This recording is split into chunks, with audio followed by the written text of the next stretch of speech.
Bismillahirrahmanirrahim. Assalamualaikum warahmatullahi wabarakatuh. Innal hamdalillah wassalatu wassalamu ala sayyidina Muhammad ibn Abdullah wa ala alihi wa sahbihi wa man tabi'a hudahu wa wala. La haula wala quwata illa billah, ma ba'du. Alhamdulillah, puji syukur kepada Allah. Al-Faqir, orang yang sangat bodoh ini merasa bahagia, merasa bersyukur bisa berkunjung ke rumah guru kami, Syekh Mufassir. Kenapa bahagia? Saya teringat dengan sabda Rasulullah SAW, "Man zarul ulama, faka'annama zaroni." Siapa orangnya yang mengunjungi ulama, maka dia seolah-olah mengunjungi aku. Niatan berkunjung ke Mufassir adalah cinta kepada Allah, melalui cinta kami kepada baginda Rasulullah SAW. Kenapa masalahnya mengunjungi ulama seperti mengunjungi baginda Rasulullah SAW? Rasulullah SAW mengatakan, "Wa man zaroni kana ma'i fil jannah." Siapa orangnya yang mengunjungi aku, maka dia akan bersama aku di surga. Dari adanya hadis ini teringat dengan ilmu yang disampaikan tadi pagi ba'da subuh. Pada intinya, mari kembali kepada Allah. Salat karena Allah. Salat yang karena Allah mencegah keji dan munkar. Ketika salatnya berjalan tapi tidak mencegah keji dan munkar, na'udzubillahi min dzalik. Di saat takbir kita niatnya ada Allah, ada tidak.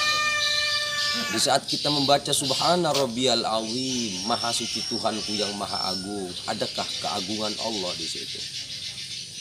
Ketika ruku, ada keagungan Allah, ciri-cirinya yang agung cuman Allah, kita ini hina. Makanya kemudian di saat kita ruku di saat itu, untuk menandakan diri kita hina kepada Allah Subhanahu wa ta'ala, maka badan kita dibungkukkan di hadapan Allah Subhanahu wa ta'ala. Di atas yang agung, di bawahnya ada yang hina. Siapa? Diri kita di hadapan Allah Subhanahu wa ta'ala.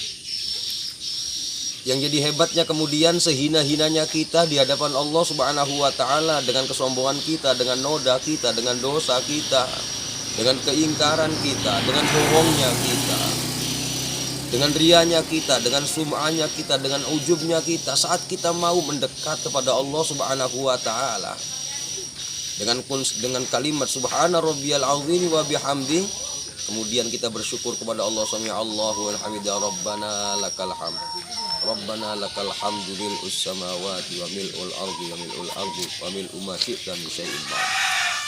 Allah terima kok keburukan kita. Allah terima kok kesombongan kita. Allah terima kok kebodohan kita. Makanya kemudian karena Allah Subhanahu wa ta'ala menerima pujian-pujian kita, padahal kita ini hamba yang bodoh, hamba yang penuh dengan dosa. Pantas kalau seandainya kita memuji Allah Subhanahu wa ta'ala, Rabbana lakal hamd, wahai Tuhan kami, pujian hanya milik-Mu ya Allah. Subhanallah. Setelah itu kita kembali sujud, Subhana Rabbiyal a'la wa bihamdi. Subhana Rabbiyya, Maha Suci Tuhanku, al-a'la yang maha luhur. Subhanallah. Di saat adanya Subhana Rabbiyal Azim ditambah dengan Subhana Rabbiyal a'la, lebih rendah lagi dalam sholat. Kerendahan-kerendahan itulah yang kemudian menjadikan kita menghindari hal-hal yang haram, menghindari hal yang fahsya, menghindari hal-hal yang munkar, yang mengerikan. Kemudian di saat sholat kita tidak menjadikan kita menghindari hal-hal yang keji dan yang munkar, na'udzubillahi min dzalik. Sholat tidak menjadikan kita mendekat kepada Allah, tidak menjadikan kita mendekat dengan ridho Allah, tidak menjadikan kita mendekat kepada surganya Allah yang mengerikan. Justru dengan sholatnya kita semakin dekatnya kita kepada neraka jahanam. Na'udzubillah, summa na'udzubillah. Subhanallah, apa yang disampaikan guru kami tadi pagi. mengingatkan banyak hal yang pada intinya dari konsep sholat, dari mulai takbir, baca Fatihah, kemudian baca surah, kemudian ruku, kemudian i'tidal, kemudian sujud, duduk di antara dua sujud, bangun lagi sampai tahiyat, sampai salam, semuanya Allah Subhanahu wa taala. Di saat semuanya Allah Subhanahu wa taala, maka setelah sholatnya itu, sholat seharusnya harus mengawal kita dari maksiat. Sholat harusnya menjadi tentara kita di saat kita mau berbuat zalim. Sholat itu akan nampol kita. Di saat kita sudah sholat, kita sakit, kemudian dari sakitnya itu justru sholat itu akan mengawal kita. Sholat menjadi dokter kita, bahkan sholat menjadi tabibnya kita, bahkan sholat menjadi obatnya kita dari segala macam penyakit. Bahkan di saat kita habis sholat, kita kemudian kekurangan makan, kita kemudian lapar, maka laparnya kita harus betul-betul menjadikan lapar orang yang sholat, di mana tahan dari hal-hal yang tidak diizinkan Allah untuk kita makan, tidak diizinkan Allah untuk kita minum, karena kita sadar bahwa kita baru selesai mendapatkan sebuah kedekatan diri kepada Allah yang dikatakan sholat itu adalah mi'rajul mu'minin. Terbangnya hati kita kepada Allah, betul-betul terbang menghadap Allah, sehingga subhanallah, di saat di luar sholat sana kita mendapatkan sesuatu kemaksiatan menunduk kita di hadapan Allah Subhanahu wa taala. Itulah hebatnya orang-orang beriman. Di saat menunduknya kita dari kemaksiatan, berarti sholat kita betul-betul menjadi pengawal kita. Sholat kita menjadi tentara kita. Bahkan di saat kita merintih pun ada rintihan Allah di sana di saat kita kesakitan. Makanya pantas kalau seandainya Rasulullah SAW di saat kedinginan beliau dalam kondisi badannya tidak enak, kemudian beliau mengatakan, ya Allah, kulitku ini protes kepadaku untuk selalu mendekat kepadamu, ya Allah.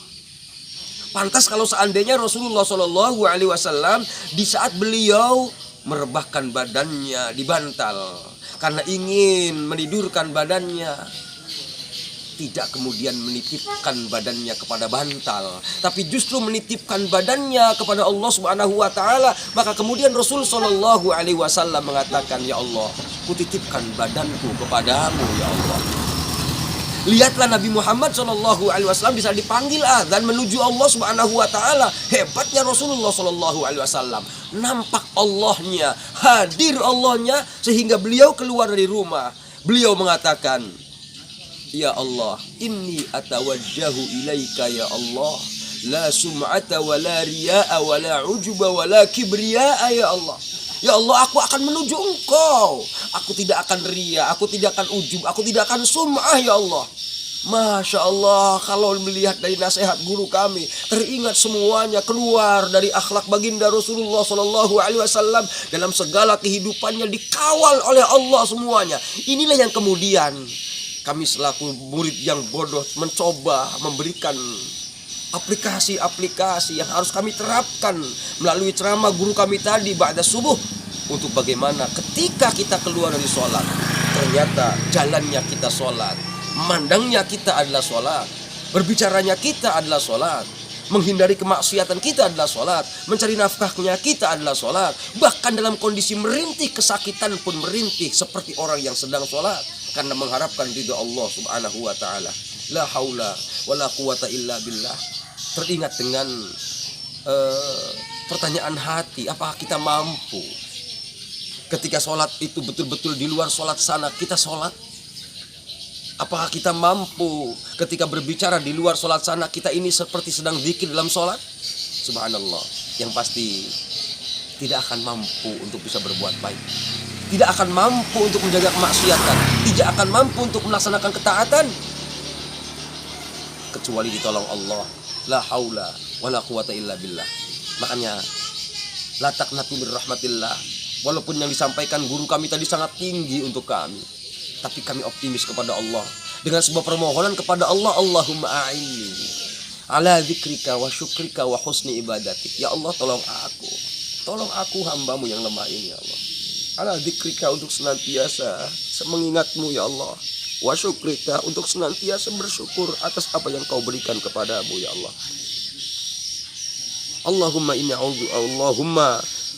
a'inni ala dzikrika wa syukrika wa husni ibadatik. Ya Allah, aku tidak mampu beribadah kepadamu dengan baik kecuali dalam pertolonganmu ya Allah. Bimbing kami dalam ridhamu ya Allah, bimbing kami dalam akhlakmu ya Allah, bimbing kami dalam ketaatan kepadamu dan mengikuti akhlak Rasulullah Muhammad SAW. Mudah-mudahan keluhan, suara-suara hati kami, orang yang bodoh ketika ingin belajar kepada guru kami untuk mendapatkan Allah dalam kehidupan kami, semoga Allah bimbing dalam sebuah kehidupan menuju ridha, menuju ampunan, menuju surganya Allah, menuju perjumpaan dengan Allah Subhanahu wa taala. Tidak ada yang kita cari, tidak ada yang akan kita dapatkan, tidak ada yang akan kita temui kecuali Allah. Semuanya akan hancur kecuali Allah Subhanahu wa taala. Allahu akbar. Wallahil hamd. Wabillahi taufiq wal hidayah. Assalamualaikum warahmatullahi wabarakatuh. Waalaikumsalam warahmatullahi wabarakatuh.